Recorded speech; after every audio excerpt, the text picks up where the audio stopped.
Hallelujah. Thank you, Lord. Alam ko po punong-puno ang bawat isa sa atin sa oras na ito. Kung pumunta po tayo sa lugar na ito na may ine-expect po, alam ko po na higit sa ine-expect natin yung laman ng puso natin ngayon. Amen ba? May ine-expect ba kayo nung papunta pa lang kayo dito?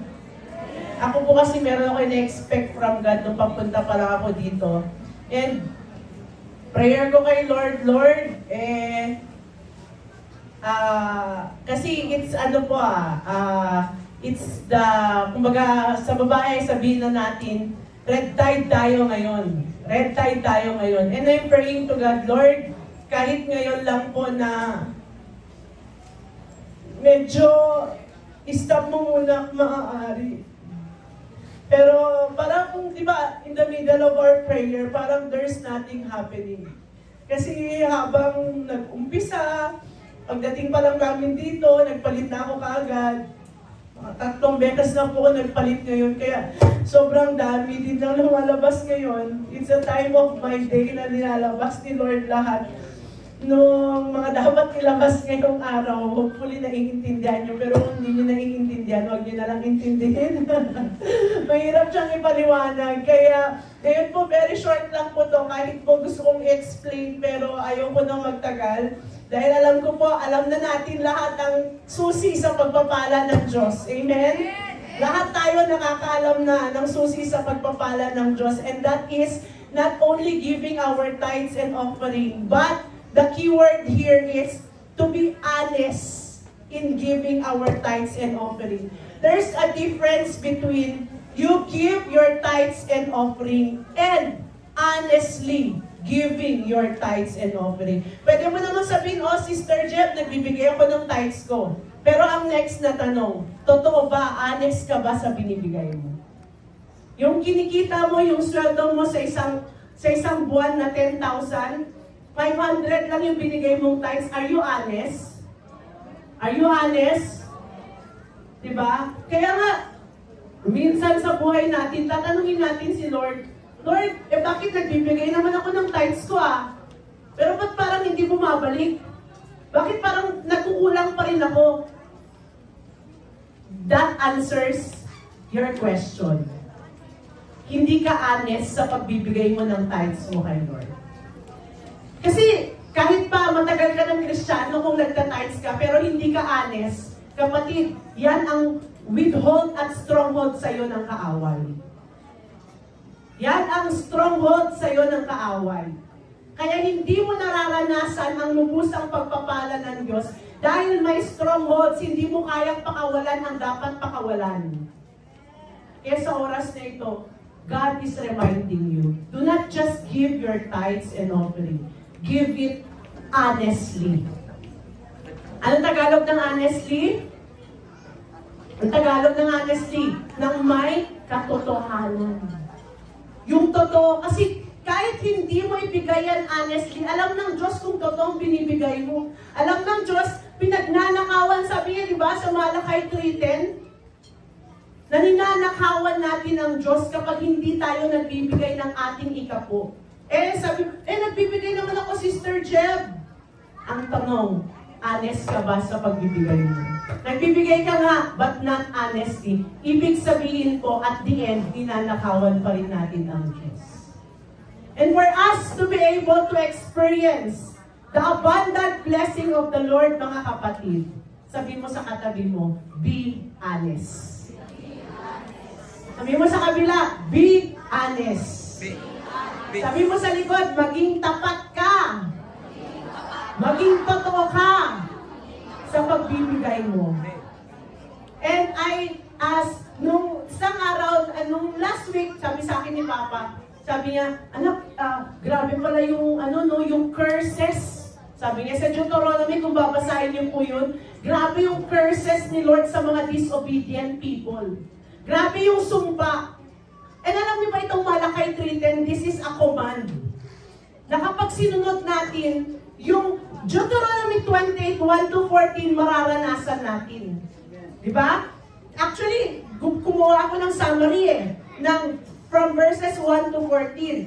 Ito po yung summary. Ito yung blessing na pwede nating matanggap pag sinunod natin ng buong puso natin ang Panginoon. God will exalt us above all nations. You will be set high above all nations. That you will be a blessing in all places that you will go through. Gusto niyo ba maging blessing o kaya sabihin, dyan na naman yung taong yan. Ayaw ko yung makita. O kaya naman, gusto niya, ay ala, pupunta dito si sister ganito. Excited na ako makita siya. Alin gusto niya dun sa dalawa, A or B? Ha? A? Ganyan, tutulog na kayo. Gusto niyo ayawan kayo ng tao? Anong gusto niyo? Ayaw kayo ng tao? Gusto kayo ng tao? Diba? You will be a blessing. Kasi pag naging blessing ka sa isang tao, anytime na pumunta ka, sa buhay ng taong yun, sa bahay ng taong yun, tanggap ka. Pero pag pumunta ka at first impression pa lang sa'yo, ay naging pabigat ka na, kapatid. Magrarason, ay sister, wala ako dito. Ay sister, busy ako. Diba? Tama? We will be a blessing. We will be fruitful. We will be abundant in all our crops, mga farmers dyan. Ang susi para maging abundant ang crops ninyo, pagbibigay. Amen? You will be blessed in your livestock.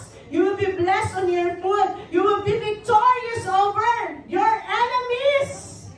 Amen? Ano pa? You will have abundant provision. Ito abundant provision na to in all areas of our lives. Spirit, soul, and body, financial, and material. We will be a holy people. Ito yung pinakamasarap eh. God will look at us a holy people. Amen? We will be righteous in front of Him. We will prosper. Divine favor will be in us. Even we will become a leader. We will always be on the top. Not the head. And not the leader. And not the lender. And not wow, memorize. Very good. Alam mo nga yung sarili mo. Praise God, memorize. Diba?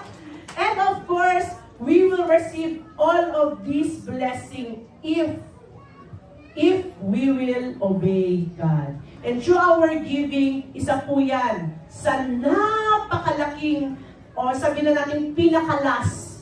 Diba? Eh ito nga, sinasabi ko nga sa mga kasharing ko, bakit kaya sinasabi ng mga tao, I will give my life to the Lord. Pero they cannot give their tithes to the Lord. Diba? How can you give your life if you cannot give your tithes? Hello? Sabi mo nga, knock knock. Who's there? Bato-bato. Ang sa langit mataman ay magbago. Diba? Diba? We can give our life to God if we can also give fully, honestly, our tithes to Him. Kaya ngayon, sabi ni Lord, test me in this. Subukan niyo ako. Kung hindi bubuksan ko ang durungawan. Alam mo yung durungawan? Dam. The doors. Diba? Sabi nga ni Brother Christian, yung dam pag nagbukas, na-witness niya na daw. Kasi sino naka-witness na dito yung na-witness mo talaga na live na nagbukas yung dam, na-witness niya na ba? May naka-witness na ba? Si Brother Christian pa lang. Kasi si Kuya David na-witness niya na din. Grabe daw pala. Ako hindi ko pa rin na-witness eh. Pero according sa pagkwento niya, talaga, ganun daw talaga. Pagka may isang tao, isang hayop na pumunta dun sa harapan, kapag bumukas ang dam, patay. Hindi mabubuhay. Dahil sa lakas ng impact. Gusto niyo ba ganun maging kalakas ng impact ng pagpapala? Lahat ng mga sasamang spirito sa ating mga buhay ay mamamatay. Kapatid, ang susi ay pagbibigay. Sabi mo sa kanila, pagbibigay! Amen! Kaya kung ready na po ang inyong mga ibibigay sa Panginoon, handa-handa na natin. Dapat excited tayo. We will give with a cheerful heart. Hindi yung Allah, siya na naman. Giving na naman. Yan! Excited tayo mga katabi. Excited ka na ba? Yan! Nandiyan na siya. Hawak niyo na yung envelope dyan. At ito pa kapatid. Isa ito sa dapat nating tandaan. Whenever we give to the Lord, let's give our best. How? Huwag nyo naman i-fold yung ibibigay nyo. Nakampro-kampol na. Di ba? May meron po tayong envelopes dyan, di ba? Yung iba kasi, kung ikaw kaya magbigay ka sa presidente, di ba? Gusto mo ba yung presidente kampro-kampol yung marireceive niya? Di ba mahiya ka?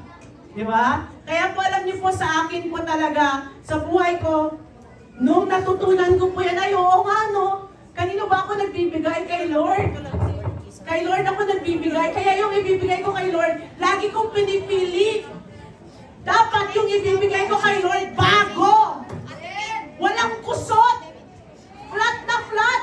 Meron pa tayo mga kapatiran dito. Hindi po to joke. Meron po mga kapatiran doon sa gitna yung sama. Doon sa dulo. May mga kapatiran po tayo dito. Honestly, sinasabi po nila yan. Ako nga pinaplansya ko pa. And they are ready. Alam mo yung ready na sila, pupunta sila ng church, ready na sila, ilalagay nila na lang nila sa envelope. Na-plansya na nila. Wow, grabe. Siguro, pag isa tayo sa mga yun, tuwang-tuwa ang Diyos. Di ba? Nakakatuwa naman yung nagbe-bless sa atin kapag ka sinashake hand ka tapos may laman. Pero mas nakakatuwa kung may nakalagay sa envelope. Di ba? Pero yung bagong one, yung mga lumang pera na pwede plagay, yung bago ngayon kasi plastic na ata yun no? Baka matutunaw. Bawal.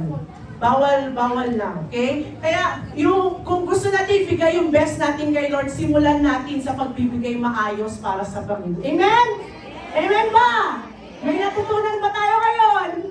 Amen? Magbabago ba ang ating giving, type of giving to the Lord? Amen? Ibibigay naman natin yung best natin kay Lord. Magda-doubt pa ba tayo? Hindi na. Sabi mo sa katabi mo, hindi na. Magiging honest ka na ba? Amen. Tayo po lahat ay tumayo. Itaas po natin ang ating mga ikakalob sa Panginoon. Ayan, sige po. At ipanalangin po natin ito. Hallelujah. Thank you, Jesus. Father God in heaven, maraming salamat po na sinabi mo sa iyong salita. That if we give our tithes unto you, you will open the floodgates of heaven and you will pour out such blessing that there will be no room enough to store it, O Lord. And that is our faith, Lord, as we give our tithes, our offering, even our pledges, extra mile, Lord, for the church and building. Lord, abundantly, more than what we need, Lord God, you will pour out your blessings in our lives, O God. And we will be a channel of blessing. Lord, kami po ay magiging daluyan ng pagpapala saan man kami magpunta. May it be spirit, soul, and body, financial and material, we will become a channel of your blessing. Father God, sanctify these gifts that we are about to give to you. Lord, maraming salamat that you will bless this, O God. You will multiply this, O Lord. That, Lord, we will lack nothing because you will provide for everything, Jesus. Maraming salamat po na sa oras na ito tanggapin mo bilang isang mabangong samyo sa iyong harapan. Kalugod-lugod ang aming pong mga ibibigay sa iyo. Lord, gaano man yan kaliit, Lord God, gaano man yan kalaki, anumang halaga na yan, as long as this comes from our hearts, Lord, we know and we believe na ikaw po ay tuwang-tuwang ngayon, Panginoon. Maraming salamat po sa pagpapala na ibinuhos mo na sa buhay ng bawat isa. Ibabalik mo ito sa amin and you will remove all the devours, Lord God, in Jesus' name. Because, Lord, our barns, our storehouses, our work, Lord God, will be protected because we are giving our tithes to you. Our families will be protected. Our health will be protected because we give to you our tithes. Thank you, Jesus, for everything. And unto you we give all glory, all honor, praises, adoration, thanksgiving. This is all we ask and pray in Jesus' name. Amen. As we give, let us join in a giving.